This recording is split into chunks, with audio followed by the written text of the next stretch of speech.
I want to call to order the meeting of the Rutherford County Regional Planning Commission for October 23rd, 2023. At this time, I'm going to ask Commissioner Charlotte P. to give our prayer and a pledge of allegiance. Commissioner? Shall we pray? Dear Lord, thank you for our many blessings. Thank you for this time to come together and discuss county business.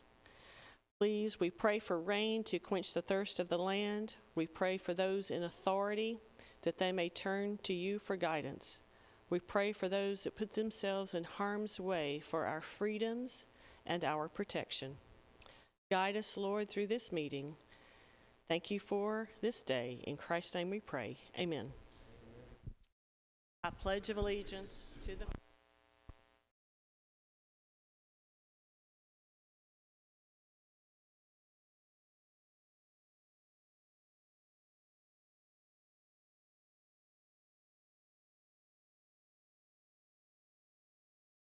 Thank you, Commissioner P.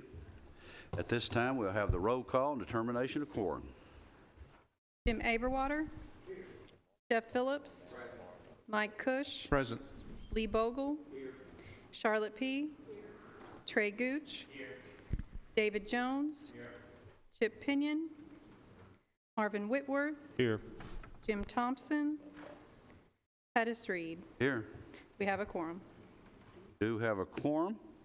And at this time, we ask for the approval of the minutes, and I'll ask that our Vice Chairman, Lee Bogle, we're looking at September the 11th and September the 25th minutes.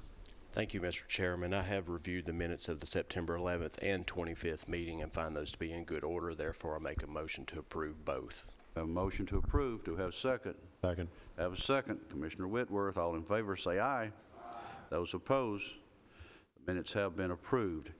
Public comment, well, I don't believe we've had anyone to call and ask to make a statement, so we'll move on into item 6. Items withdrawn or deferred? No items are to be withdrawn or deferred, so we move immediately right into our new business. And item 7, item A, deals with a waiver request. Clifford J. Hyatt, 234004, is requesting a waiver to the minimum 5-acre lot size for lots located off private easement for property located at 106 Long Creek Drive. Mr. DeMasi. Yes, sir. Thank you, and good morning, everyone. The applicant owns property at 106 Long Creek Drive, as well as some property across Rucker Road. He'd like to divide the existing house and about 1.7 acres, which would leave about 4.7 acres. The existing house will continue to access Long Creek Drive. The remaining acreage will be accessed via a 50-foot access easement to Rucker Road. If you look in your agenda packets, you'll see a couple of attachments that I placed in there. It kind of shows you graphically what the applicant's proposing. Since the area that's remaining is less than the required 5-acre minimum required by our subdivision regulations, he's asked for a waiver to that provision. The use of that remaining area is going to be for agricultural purposes as is currently being used. He did indicate at some point in the future he may wish to build a house on that property. There is adequate soil for additional septic, and a fire hydrant can be supported by the water lines according to the information provided by Consolidated Utility District. The applicant does understand as well that a subdivision plat would have to be submitted to our office for our review should this application be granted.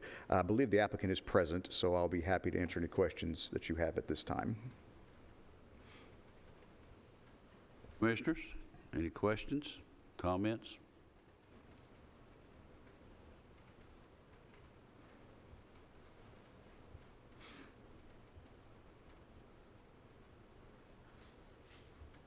Any questions for the applicant?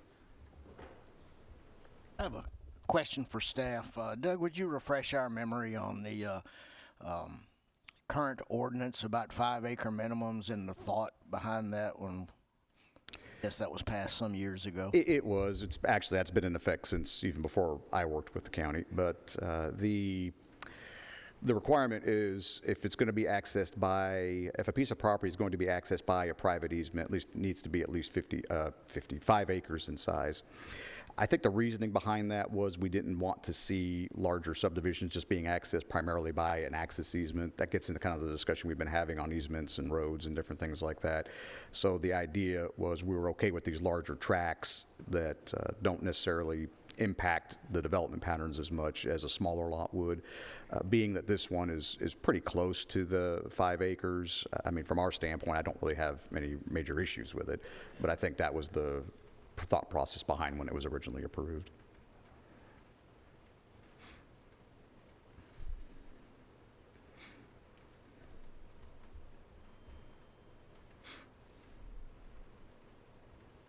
Anyone else?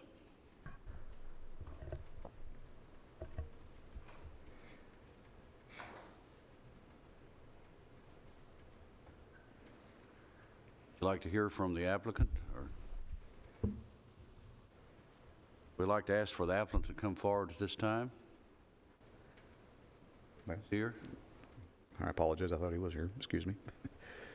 He's here.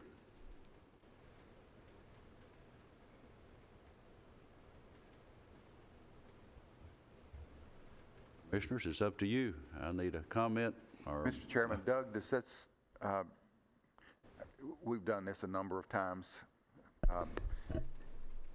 If I'm not mistaken from what I'm reading into it, the staff is recommending approval.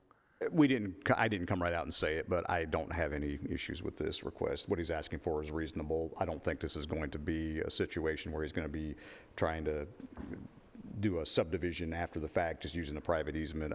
I believe what he's saying. I know he's got farm agricultural area across Rucker Road, and that's part of what this is going to be used for, so I don't have any issues with it. With those, Mr. Chairman, I recommend approval, subject to all staff comments. Second. I have a motion and a second. Further discussion? All those in favor say aye. Those opposed? It is approved. Moving into on B, submitted for preliminary plan approval.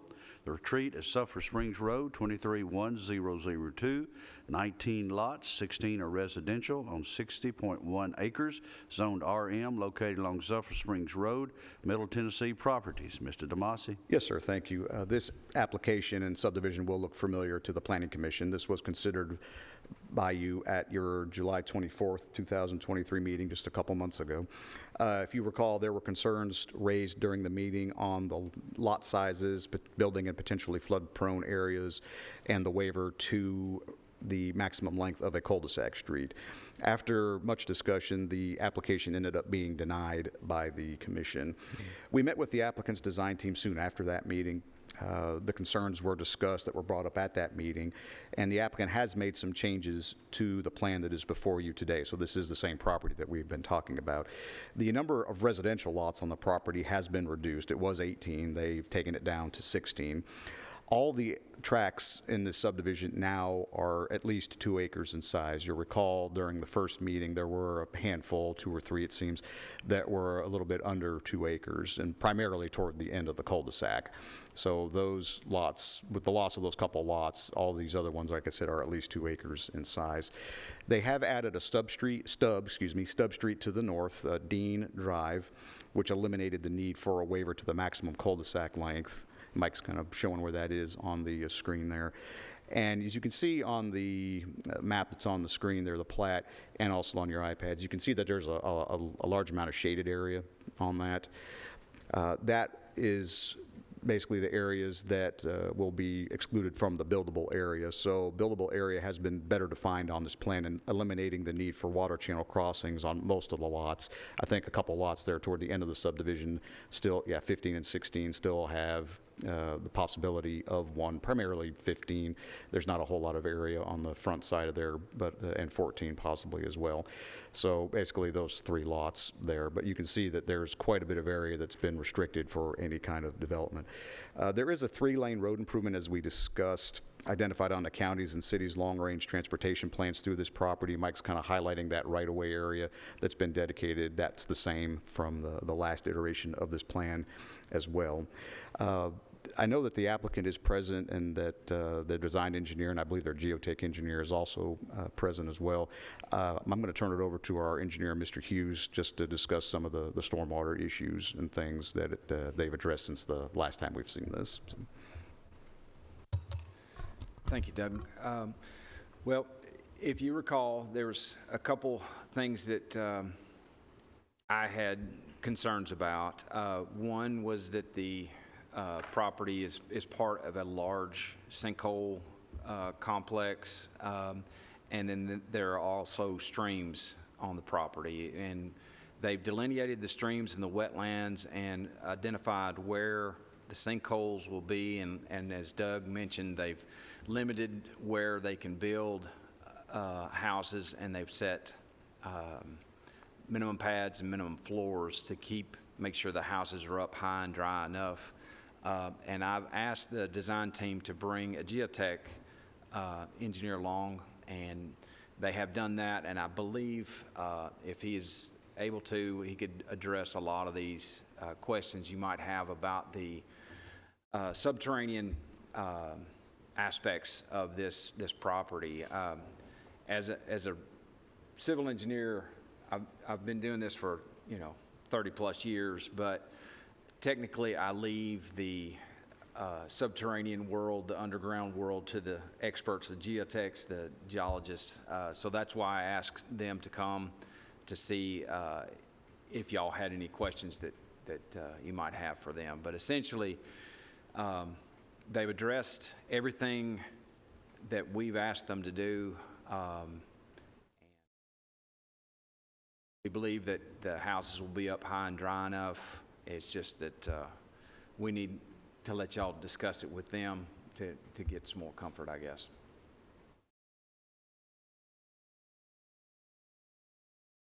Questions, commissioners, for staff? And once you get these questions, I'll ask that the applicant and their individuals they have with them to come forward. Commissioner Whitworth?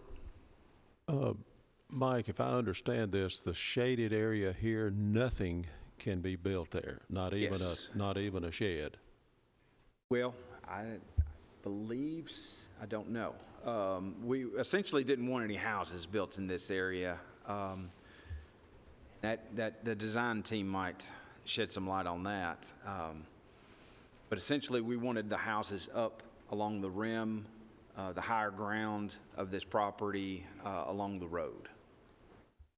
So if I bought lot 4 there, or 5, I can't read from here which one that is, 4. 4, yes, sir.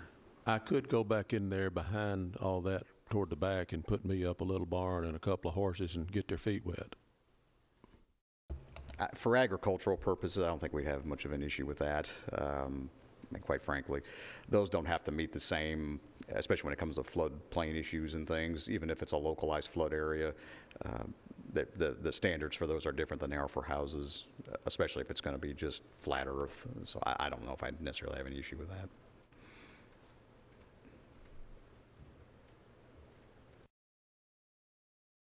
That would something that need to be clarified, I guess, when we get to the final plat stage. Other questions?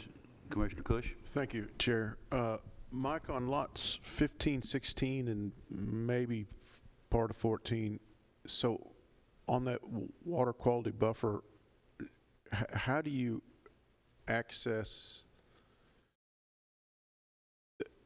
Right. Will the houses be in front of that little stream or behind that little? Well, that's something we can, I guess, work with. We can make all 3 of these critical lot grading plans, so they have to submit an individual plan to how they're going to position the house on the lot, where the driveway will be, utilities and whatnot. So it looks kind of odd that there's a water quality buffer that's kind of enclosed here.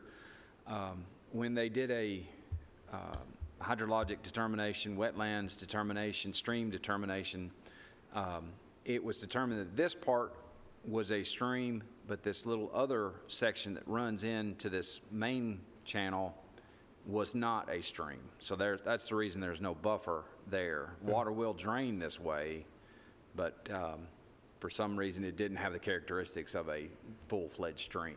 So there will be some crossing here. So that's why I was saying we can make these critical lot grading plans. Okay, so you could put in a low water crossing.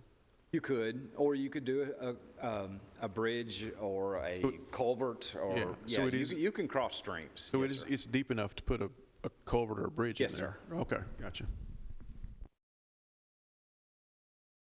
Let me ask, am I seeing soil sites that are sitting in designated wetlands?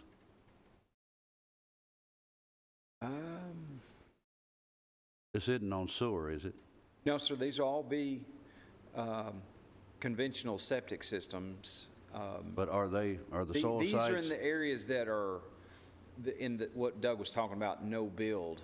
The wetlands is this old farm pond that became a wetlands over the years. Right. But no, these are not wetlands down here, this gray area, just this Okay. area here. Just that area right there, okay.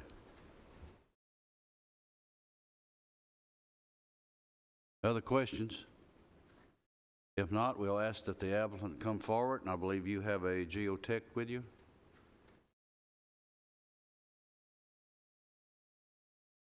Give us your name. Have those for record. Chris McGuire with Huddleston Steel Engineering, 2115 Northwest Broad Street, and Mark Herman with TTL. Mark Herman, TTL, 864 Grassmere Park Drive, Nashville. As far as doing the last 3 critical lots, we did leave a area that we felt was buildable for a 40 by 60 house footprint, which is rather large. I think we anticipate these homes are probably going to have to be rather large, nice houses to pay for the infrastructure for 16 lots for such a long road. So we feel comfortable that we can keep the house on that side of the road. Now, we haven't limited them from keeping the house on that side of the road. If they do wish to cross, we'll have to get a general ARAP through TDEC and show them exactly how we're going to do it and to minimally disturb that buffer. And but we are willing to make them critical lots if that's something that staff and planning wishes for us to do. And I'm open for any questions if y'all have any for us.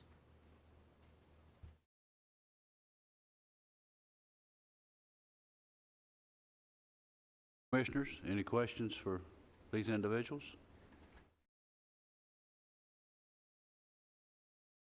If not, I believe you must have answered their questions. Thank you. Thank y'all very much. Okay. Questions, comments are subject to motion.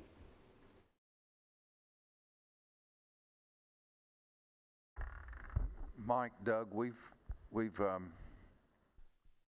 had a lot of conversation about water in that particular area of the county, and it's created some heartburn from some citizens out there as it relates to maybe commercial development in that area.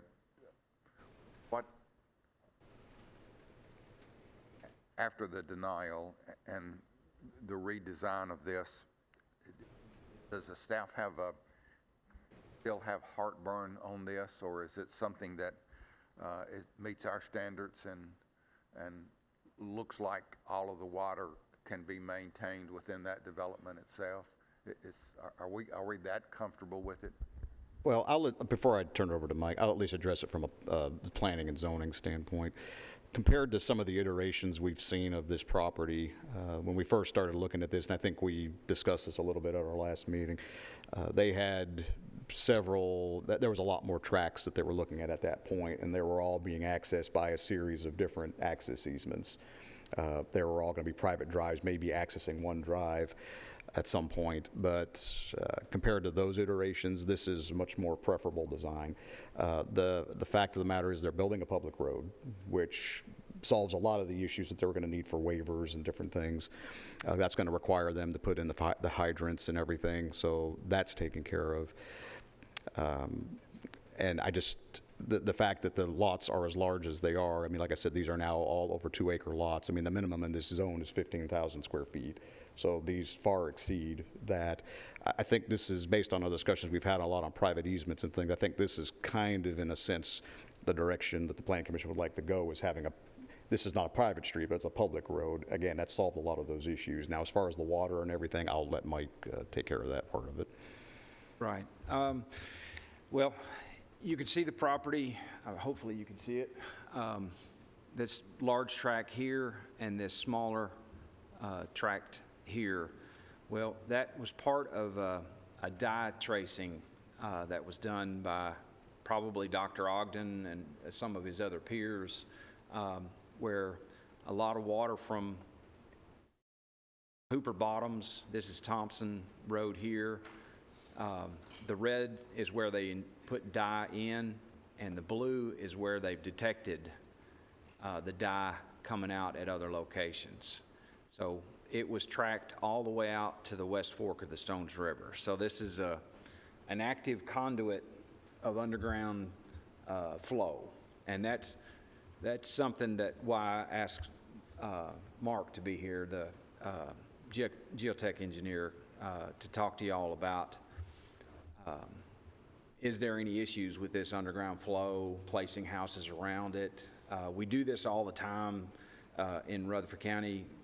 Rutherford County is roughly half drains to sinkholes, not surface rivers and streams. But this is a pretty substantial size development, and this is a pretty substantial sinkhole right here on this southern smaller tract. And that's why I asked that they bring a consultant to talk about that. They've elevated all the houses up outside of that rim, that bowl that would hold water, and I can show you from other imagery. And I'll turn the contours off first.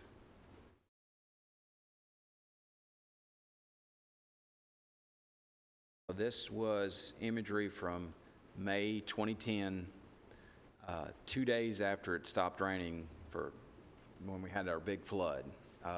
They flew this May 4th, and you can see water in this area here, which is this large sinkhole. Most of the development will be back in this area back in here.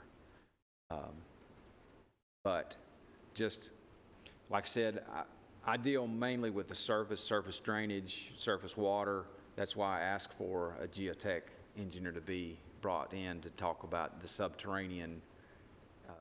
Are there issues with this being an active conduit, underground conduit? Can you zoom in on that, Michael? Yes, sir. From here, it's kind of hard to tell what's brown water and brown pasture land. So,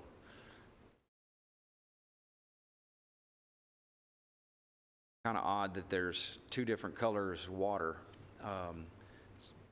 Some darker water. I think this is a little shallower, and this is a little bit deeper, maybe. This is a lot of, you can see that it's freshly plowed fields, so a lot of this silt sediment washed off into this sinkhole. Turn the contours on, kind of give you an idea. But this is all water here, water, all in this area. And then there's a little small shallow depression up here. But I think the reason it's different color is because this was freshly plowed when it rained. And the houses, if you'll kind of slide over. Yeah, they'll be along this, well, the road will come back through here, and then they'll have houses just to the south of that road in this area. Let me turn the contours off again. Okay, and then by rule, I think Rutherford County's rule is a little more restrictive in terms of final floor pad elevation. How many feet above are you anticipating? Yes, sir. We typically require at least the ground that the house sits on needs to be at least 1 foot above the spillover elevation of the local drainage concern. So the design team figured that the road here would be like the spillover elevation if this were ever to build up even higher. So all the pads are at least 1 foot above that road elevation, and then the finished floor is at least 2 more feet above that. Okay, so said in plain English, if the sinkholes back up and start to surge Overflow. up, Yes, sir. the road is going to create like a weir, or will be the dam, so that they'll be over top on the road, which will keep the water from going up in the houses, because they'll be another 2 feet above that elevation. Yes, sir. Got it.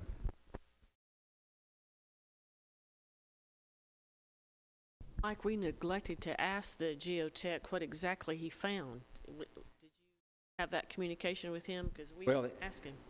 I think he could come back up and tell you that. But he had looked into this. We had talked briefly, but he was going to look into it, and he can share his findings with us.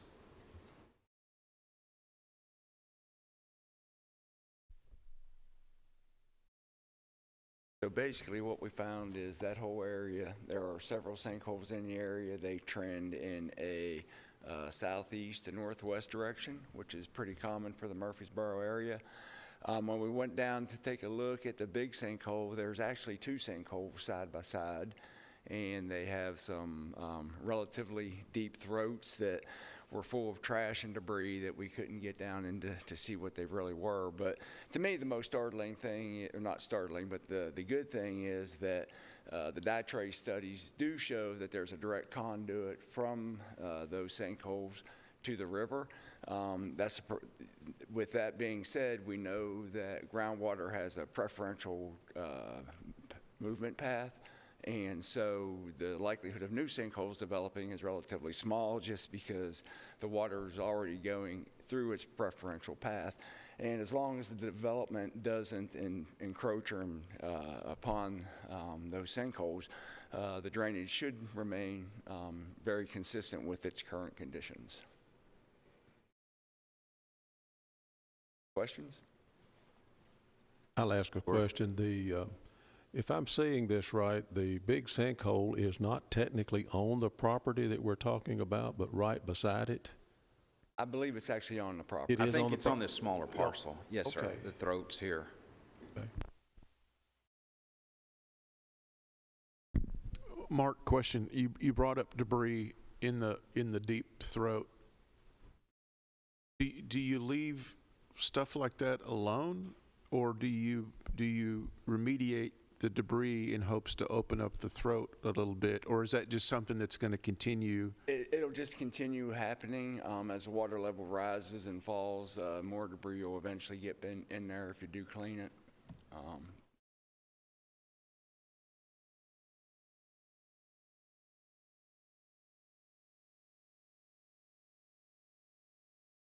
Other questions?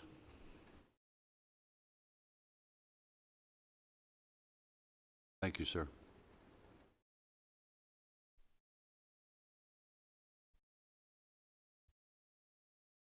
Mr. Chair, I guess more of a statement. I think along Commissioner Cush's comment here, I guess I wonder a little bit about the future of that sinkhole, maybe a future land property owner there and throwing trash in there, or the silting up of that sinkhole, because that is the drainage apparently for this neighborhood and the surrounding area by looking at this grading plan.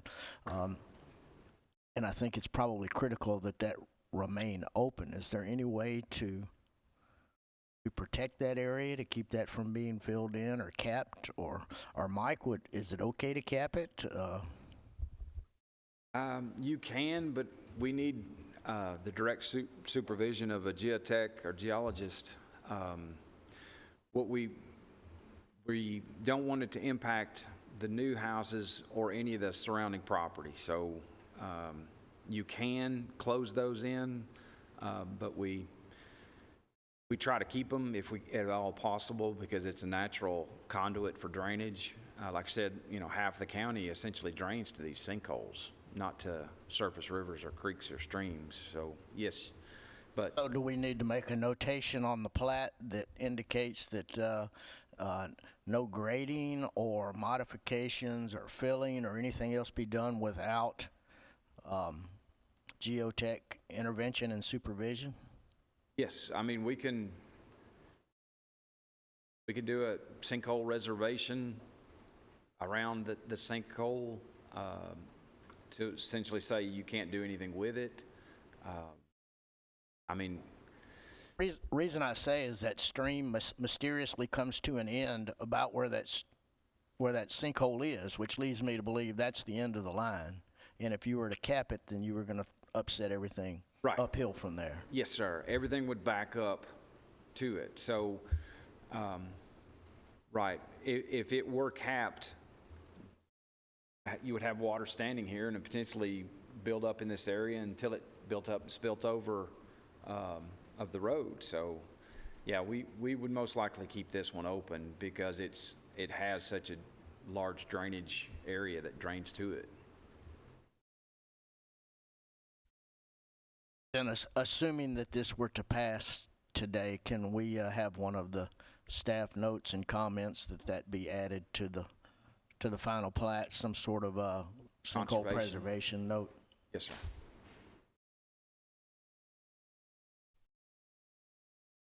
And sinkholes historically have been used for garbage disposal in the county for years, so it's pretty common, unfortunately. Collection of antiques.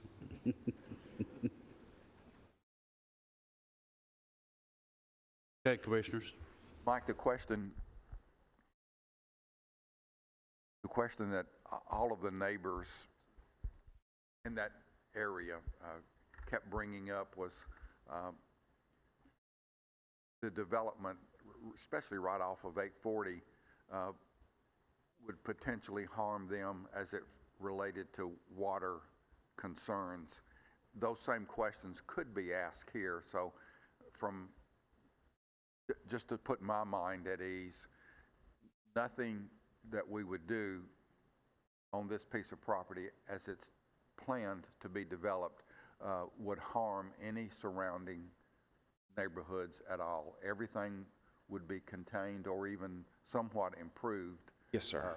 By the surroundings. And we could guarantee that, well, we could almost guarantee that with the final plat, right? Well, and also construction plans, because we're going to see construction plans for the road and any stormwater improvements or whatnot. So, and you're correct. Technically, any area that is a volume-sensitive area in the county, which drains to these sinkholes, we try to make improvements so they do not impact the neighbors, do not, cause them issues. And several places where we've worked with the design team, they've oversized the stormwater management areas to help the drainage in the area. That we've actually got compliments on other developments from saying, thank you, hey, that's great, so that's what we try to do every time.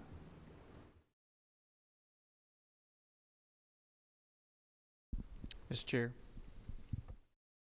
if you're looking at this map to the right, I'm assuming the property owner is Harold Home Incorporated?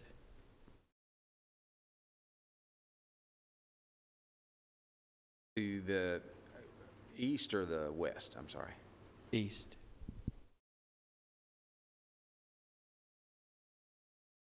Yes.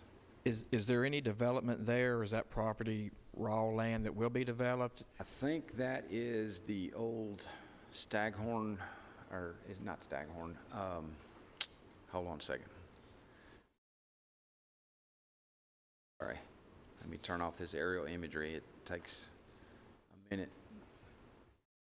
And I guess what I'm getting at is if it's not developed, but it's planned to be developed, would there be any negative or adverse effects to this particular property?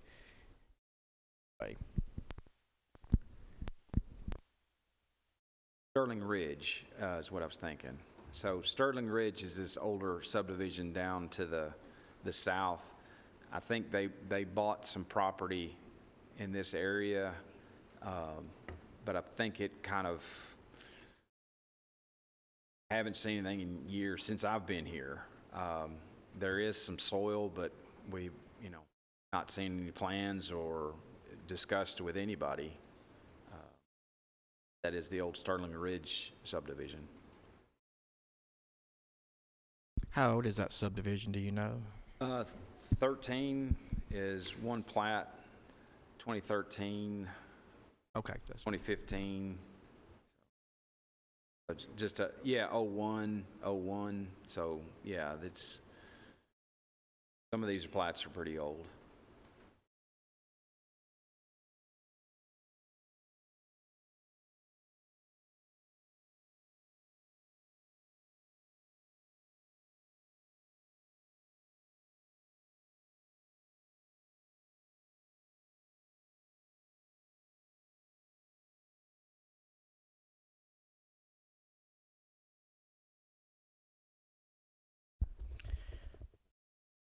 Mr. Chair, I'll make a motion to approve, subject to all staff comments and the addition on the plat of a sinkhole preservation area. Have a motion to approve. Do I have a second? Second. Second, Commissioner Cush. All those in favor say aye. Aye. Those opposed, it has been approved. Moving down to Section C, submitted for final plat approval.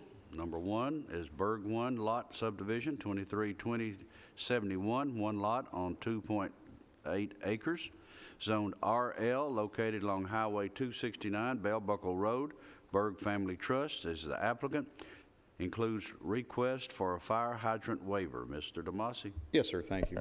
The applicant, is proposing to divide about 2 acres from the parent tract of 23. There is not a fire hydrant within 1,000 feet of this property. We have received verification from CUD that a hydrant cannot be supported with the current water infrastructure in this area.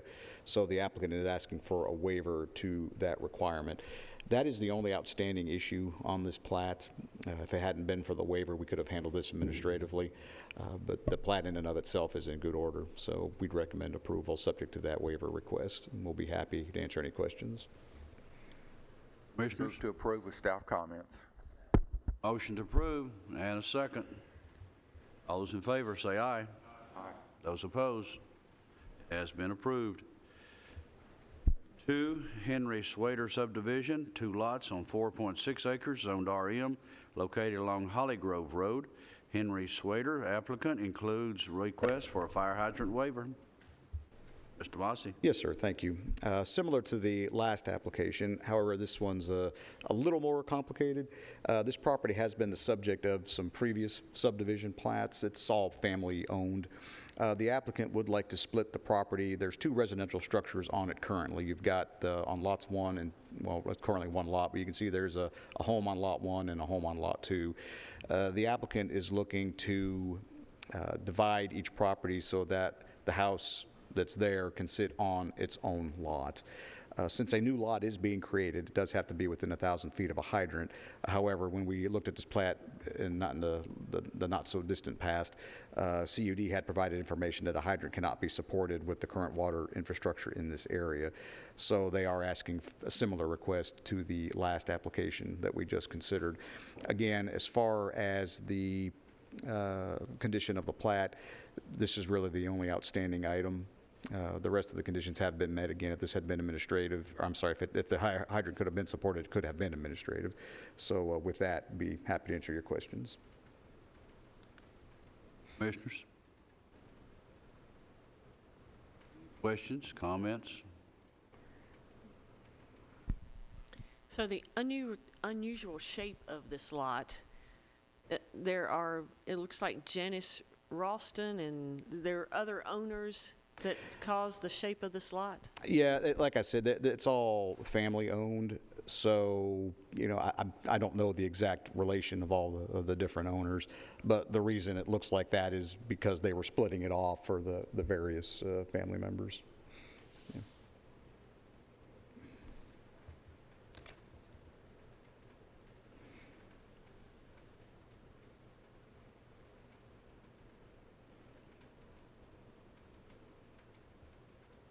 Mr. Chairman, assuming that this family loves one another and gets along with one another, I move to approve with staff comments.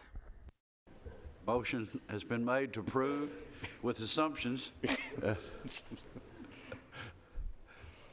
Do we have a second? Second, Commissioner Bogle. All those in favor say aye. Aye.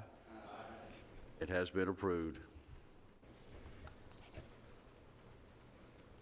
Item 3, Staghorn Section 2, 232073, 34 lots on 10.94 acres, Zone PUD, located along Midland Road. Lee Adcock is the applicant. Mr. Namasi. Yes, sir, thank you. The preliminary plan for this development was approved by the Planning Commission back in December of 2018. This plat does appear to be consistent with preliminary approval. The pattern book for this development does require residential sprinkler systems for all units due to the water infrastructure in the area not being able to support the hydrants. Most of our comments have been addressed. There's a couple things that they still need to do on the final plat before recording, label some of the line sizes and different things like that for the water lines, show the fire hydrants, but those are things we'll ensure are done before we assign it for a final plat recording. With that, we'll be happy to answer any questions. Commissioner P. Questions that we need to start asking, I believe, 34 lots on 10 acres.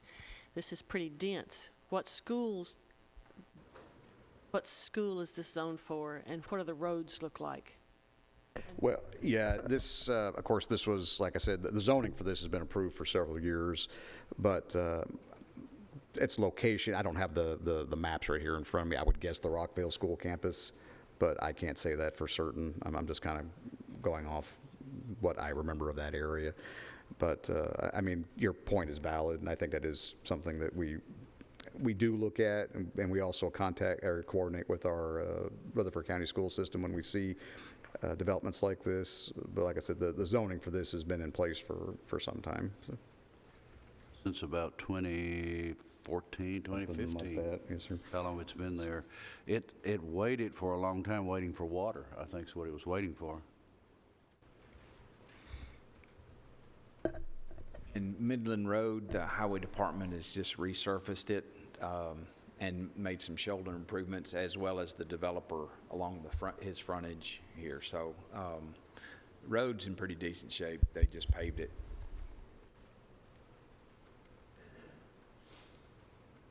But that is a good question. This was done, I know, that many years ago. Other questions? Mr. Chairman, I make a motion to approve with staff comments. Motion made to approve. Second. Commissioner Overwater. The cemetery is not part of the property, right? It's just correct. That's separate. It's okay. The subdivision surrounds it. That's correct. Other questions? If not, all those in favor say aye. Aye. Those opposed? It is approved. Item 4, Creeksbend, Section 1, Phase 8, 232074, 26 lots on 11.41 acres, zoned RM, located along Hickory Ridge Drive. Silver Here Partners, LLC, and John T. Holloway applicants. Mr. Damasi. Yes, sir, thank you. The preliminary plan for this, well, plat at the time, for this development was approved by the commission back in July of 2006. This subdivision's been ongoing for quite some time. This plat does appear to be consistent with that approved preliminary plat. Most of our comments on this have been addressed. It's actually in pretty good order.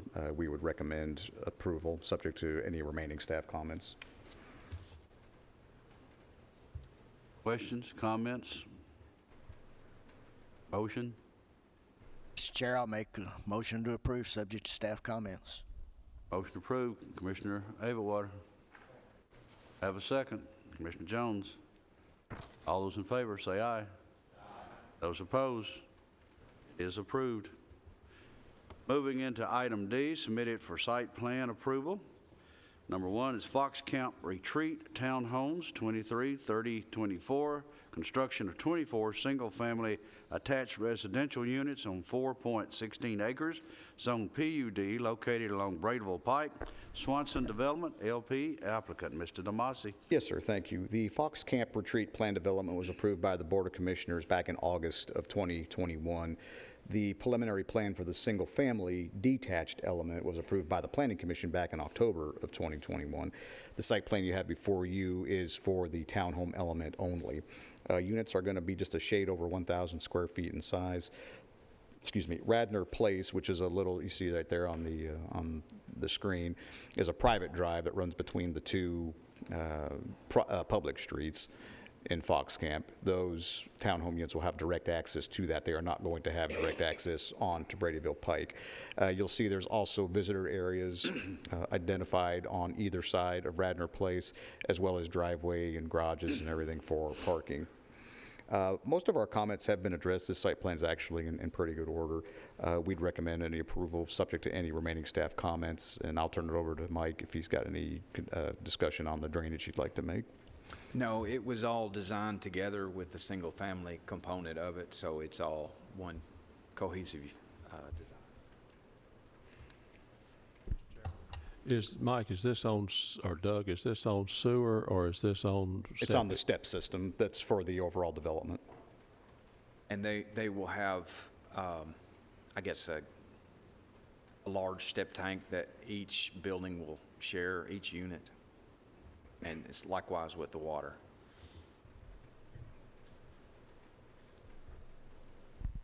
This is a new thought for this area, I think. Townhomes. How far out Bradyville Pike is this? And again, I ask about, Bradyville Pike is not our finest road in the county, but, school zone. But can the road handle this? Well, when we considered the zoning on this, if you'll recall, the traffic study that was done recommended a right turn lane, decel lane into the property, which was included as part of this. Did not recommend a left turn lane into it with the traffic study. Now, as far as, you can see that large, well, when it comes back up there. Yeah, right there, yeah. Yeah, that area right there is actually in the city limits of Murfreesboro. And the road, you can kind of see Murfreesboro City annexed the road, Bradyville Pike, all the way to the edge of that property, which kind of goes roughly to the middle of the property in question. The area that we're looking at, of course, where Mike is kind of circling there, that's still part of the county, although Bradyville Pike is a state road. So any improvements would have to be coordinated through TDOT. It's not far from Dilton-Mankin, as you can see. And I guess we could do a dimension measurement back to Rutherford Boulevard if you wanted to, if you're wanting to know. But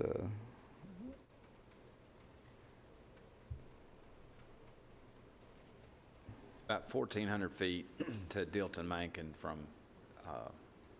this development along Bradyville. But it is past the Veals Road, this is that's south, Rutherford. yeah, this Rutherford Boulevard here. So it's a couple mile and a half, 2 miles. Let's see.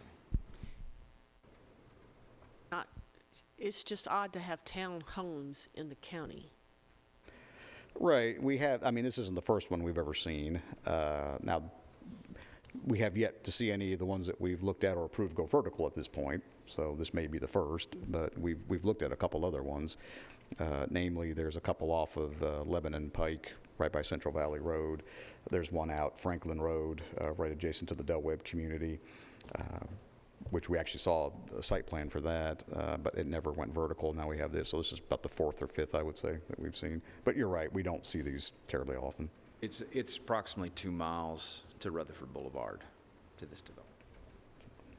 And these are individually owned, not to be rented out by a company? Well, they will be for sale. Now, what happens after they're sold, we're not going to have a whole lot of control over. But from what the applicants and the property owner, our understanding is that these will remain that way. But, again, once they're sold, we kind of lose control. A lot of it will be up to the HOA to be able to police a lot of that. Other questions? Comments or a motion?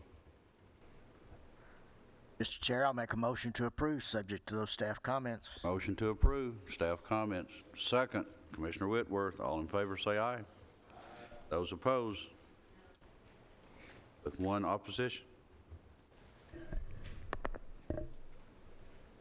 Item 2, St. John's Coptic Church, construction of approximately 15,000 square feet of community assembly space, separate buildings on approximately 24.5 acres, zoned RM, located at 851 Baker Road. St. John's Coptic Church is the applicant.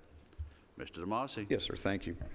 The applicants received Board of Zoning Appeal approval for a medium community assembly use, which, just for as a reminder, is any use that has a maximum occupancy between 150 and 500 occupants for their largest area of gathering, back in July of this year. They do plan to build a church building, about 6,500 square feet, along with 3 portable classroom buildings that you see located on the site plan. There's also an existing house, on the property that will also be utilized in connection with the church. We have provided a list of comments. It was a fairly substantial list. We've been going back and forth with the design engineer on this for some time. We think they're in a pretty good state now. As far as the site design, I'll turn it over to Mike for any comments he may have on the drainage side of things, but just from the zoning and the planning side of things, it looks like it's in pretty good order. So with that, I'll turn it over to Mike for any discussion he may have. Okay. They do have this is pretty much the overall site plan. This purplish area that you can see is their stormwater management area, and they've directed all of the water down to it. Just for reference, they're putting in a new driveway and parking area. The church will be back here. The existing house is right here. It's kind of hard to see, and then they'll have 3 of these modular classrooms here, and they will be on a conventional septic system, I believe. Yes. Oh, and they will have a little soccer field here. There is a big TVA easement that runs through the property, and the Middleton's the electric one as well. I will say as well, but that soccer field, it will not be lit. That was one of the concerns we had, and they have indicated that that's just going to be used for daytime hours. They're not going to light it or anything. Commissioners, questions, comments?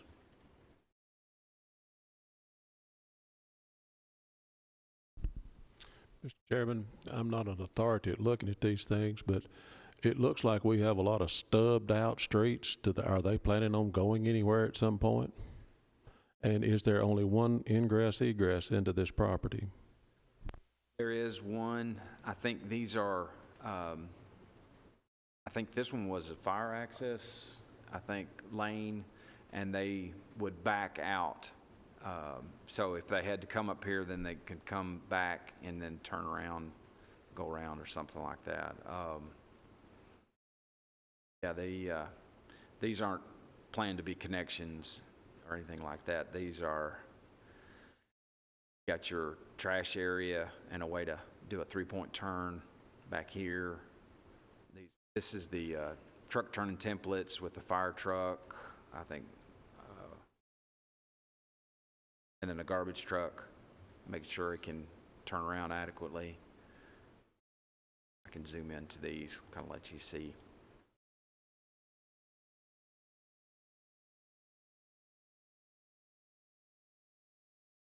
So they could come in here, back out, and then come back around. They've got access to all sides of the church, and access to the modular homes, but not to the other side.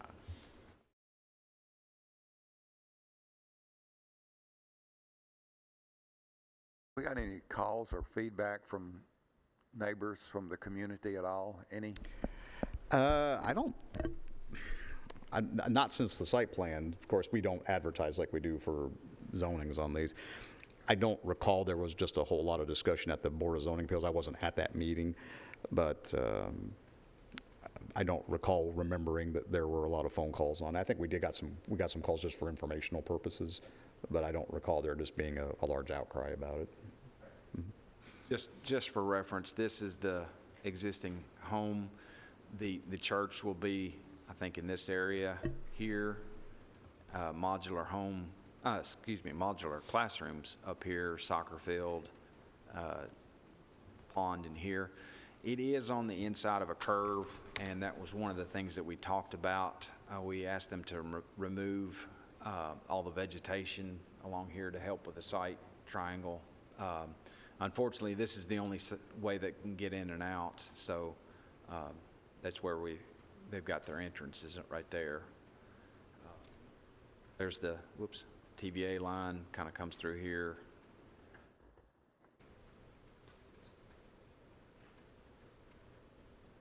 I'm not familiar with St. John's Coptic Church.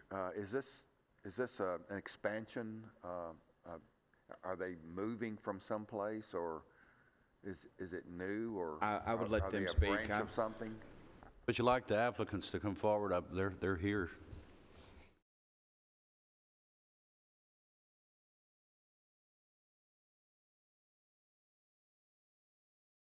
Good morning, sir. Just come to this side right here. Just give us your name. Morning, everyone. My name is Ihab Habib. I am the owner representative for the church. And just to let you know, the Coptic Orthodox Church originated in Egypt. It was founded by Saint Mark the Apostle. And I was one of the first families that came to Tennessee 30 years ago. With the blessing of God and our church growing, we grew from 5 families to over 20,000 people at least around Nashville. And we started with a small church in Vanderbilt, and now we have a huge diocese. Our community is mainly Christians. Most of them, they immigrated here for prosecution, for a better life, as you all know. And yes, Murfreesboro has grown so much. Since I was here, I wasn't able to get a delivery of pizza when I was studying over here out in the county. But yes, the church is growing. Lots of Christian communities. We're very Orthodox faith, Bible faith. And yes, we have grown so much. And this is a great place for our church to grow. The community will grow around it. And the lucky commissioner will have a lot of backup from the Christian community. They are very peaceful and they are very considerate. Where is your current location? We have several locations actually. Nashville is swamped. We started with one church, but our community has grown because of the immigration long time ago with the prosecution and all this good stuff. So our families has grown from Nashville. We have almost, I think, 10 or 12 full churches, huge churches, and on small spot of land. Unlike Rutherford, we're very lucky to have that much acreage over here. And our Christian faith based, we are very peaceful people. We're very hospitable. We make great food like the Greek Orthodox, if you guys heard about that. And we are very appreciative of you guys' support and allowing us to grow in this area. Any other questions? No. And thank you very much. Thank you, sir. Commissioners?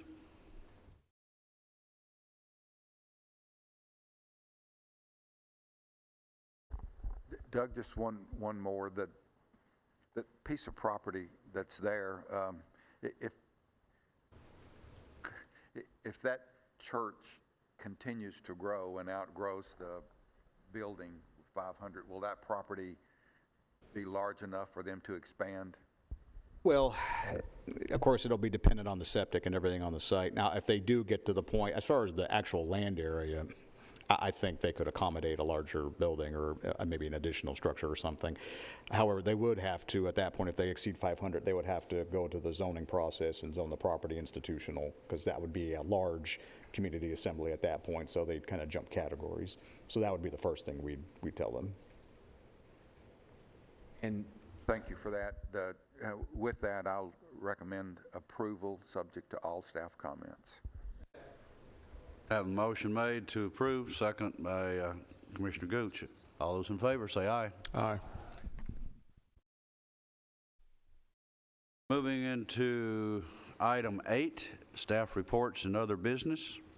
Mr. DeMasi. Yes, sir. Thank you. Just one item that I'd like for your consideration here, I'd like to present.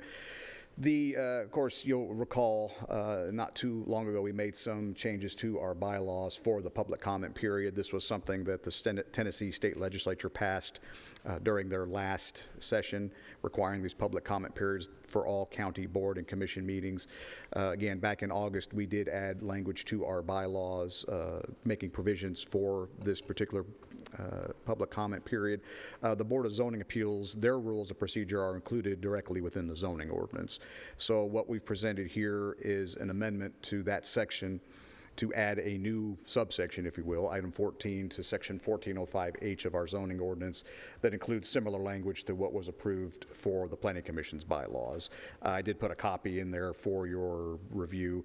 Really, the only change on what is provided here based on what we put in our bylaws is I substituted out Planning Commission, or I'm sorry, Board of Zoning Appeals for Planning Commission. That's the only change that we've made. So since this is a change to the zoning ordinance, it does require a public hearing before the Planning Commission and Board of Commissioners. If everybody's okay with this, I will put this on the November 13th, I believe is the date, the 13th agenda. So I just wanted to see if there's any questions on that and begin to move this forward. Mr. Chair, I suppose I'll need clarification again through my small brain. So this is saying in our night meetings where we have public hearings and people will speak on individual issues, that will remain essentially the same. But our morning meetings now, someone will have up to 30 minutes to speak before we begin the meeting about an issue on the agenda. Is that what we're saying? Yes, it has to be on the agenda. And like you said, when we have public hearings on issues that we already have them on, there's really no reason to have the public comment period, but unfortunately it didn't make that differentiation in the law. So we still have it, although it's irrelevant. In this meeting, like if there were people who were signed up, that period itself is for 30 minutes. The people are limited to 3 at the most. So yeah, somebody couldn't just take their own 30 minutes. Each speaker, and that's number 3 on that provision that Mike's got up on the screen there. Each speaker is limited to 3 minutes to speak, with the chair, the BZA, or their designee keeping time with a timer. And if there are more than 10 people that want to speak, the 30 minutes is divided amongst those speakers. So if you get 30 people that want to sign up for some reason, they each get a minute. So 30 minutes is the max, and one person cannot have more than 3.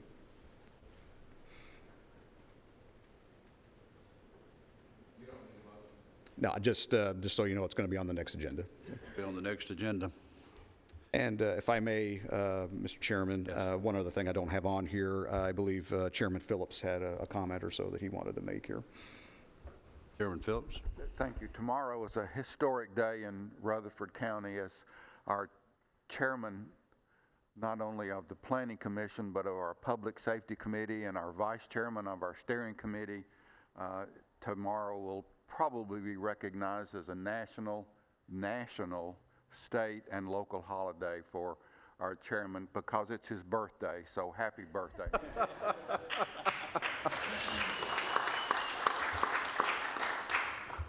Yeah, you only once get the opportunity to become 3/4 of a century old. And if you play it right once is enough. But I appreciate that, Mr. Chairman. And I look forward to that opportunity, but thanks a lot. It's, I never thought that, that would come that quick, but it does. And if I've had a great opportunity to do this. I've seen a lot of things in my life. This morning, I got into a traffic jam at the intersection of Panther Creek Road and Midland Road. A traffic jam out there, and I mean that just blew me away at 7:30 in the morning. And ladies and gentlemen, that just tells us in this county where we are and what we're seeing and what's going on right here. Back in 1948, when I was born out here in a log house. I didn't even go to a hospital. They called the doctor Chapel Hill. I still have the telephone that my grandparents dialed the doctor for the doctor to come from Chapel Hill with his wife to deliver me. And I was born in that log house. The log house is still there, and I still got the telephone and the whole thing. I got the telephone in my house. It still cranks and rings. But that just tells you where we are today and the things that have changed so fast. And here we are working on a new comprehensive plan and how fast that's growing and what we're seeing there. And I have to bring back some of the old things I know from what I've grown up with. I just like to use old farming terms about how we used to plow with a horse and say, whoa, pull back on it some, and just slow down here a little bit and see where we are and where we're doing and what we're going. And Chairman Phillips, I appreciate that, and thank you so much.